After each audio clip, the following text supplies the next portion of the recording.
నీట బాసిన గమలాత్ముని రశ్మి సోకి కమలిన భంగిన్ దమ తమ నెలవులు దప్పిన దమమిత్రులు శత్రులగుట తథ్యము సుమతి. పద్మాలు నీటిలో పుట్టి నీటిలోనే పెరుగుతాయి. నీరే వాటికి నివాసం.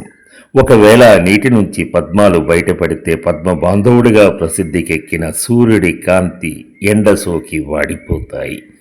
అలాగే సొంత చోటును విడిచిపెట్టిన వారికి స్నేహితులే శత్రువులుగా మారిపోతుంటారు.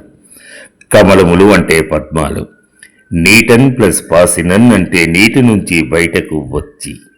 కమల ప్లస్ ఆప్తుని అంటే కమలాలకు బంధువైన సూర్యుని యొక్క. రశ్మి అంటే కాంతి లేదా ఎండ. సోకి అంటే తగలటం చేత.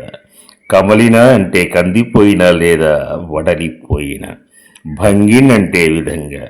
తమ అంటే వాటి యొక్క సొంతమైన. నెలవులు అంటే స్థానాలు. తప్పినన్ అంటే తొలగితే. తమ మిత్రులు అంటే తమ స్నేహితులు. శత్రులు ప్లస్ అగుట అంటే శత్రువులుగా మారటం. తథ్యము అంటే జరిగి తీరుతుంది, ఇది సత్యం. ఎవరైనా సరే దేనిని అతిక్రమించకూడదు. పరిధి దాటి ప్రవర్తిస్తే ప్రమాదాలు సంభవిస్తాయి. మితిమీరి ప్రవర్తించడం వల్ల ఎంతో చనువుగా ఉండే స్నేహితులు సైతం శత్రువులుగా మారిపోతారు. అందుకే ఎవరి పరిధిలో వారుంటే గౌరవ మర్యాదలు దక్కుతాయి, లేదంటే అభాసుపాలు కాక తప్పదు. కాబట్టి ఎప్పుడూ కూడా హద్దుమీరి ప్రవర్తించకూడదని ఈ పద్య సారాంశం. కడకపు సింహాసనమున సునకము కూర్చుండబెట్టి శుభలగ్నమునందొనరగ బట్టము గట్టిన వెనుకటి గుణమేలమాలు వినరా సుమతి. శుభలగ్నమునందు అంటే మంచి సమయం చూసి పెట్టే ముహూర్తంలో. కనకము ప్లస్ సింహ ప్లస్ ఆసనమునన్ అంటే సింహాకారంలో ఉన్న బంగారు రాజపీఠం మీద. సునకమున్ అంటే కుక్కను. కూర్చుండబెట్టి అంటే కూర్చుండేటట్లు చేసి.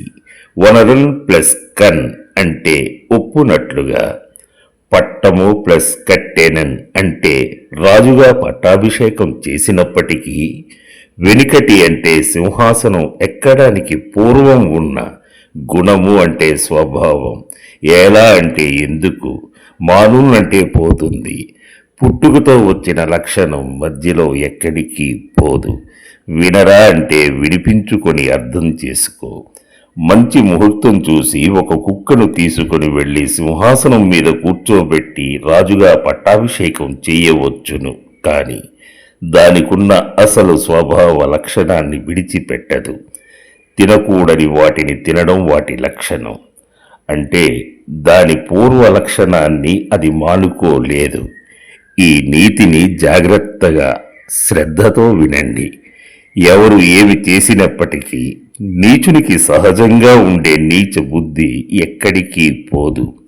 సృష్టిలో ప్రతి ప్రాణికి కొన్ని సహజ లక్షణాలుంటాయి. దానినే గుణం అంటారు. కొందరికి మంచి గుణాలుంటాయి, మరికొందరికి చెడు గుణాలుంటాయి. అవి వారికి సహజంగా వచ్చిన లక్షణాలు. అంటే వాటిని ఎవరూ మార్చలేరు. పుట్టుకతో వచ్చిన బుద్ధులు పుడకలతో గాని పోవు అనే సామెత ఇలా పుట్టుకొచ్చిందే. ఇది ఈ పద్య సారాంశం.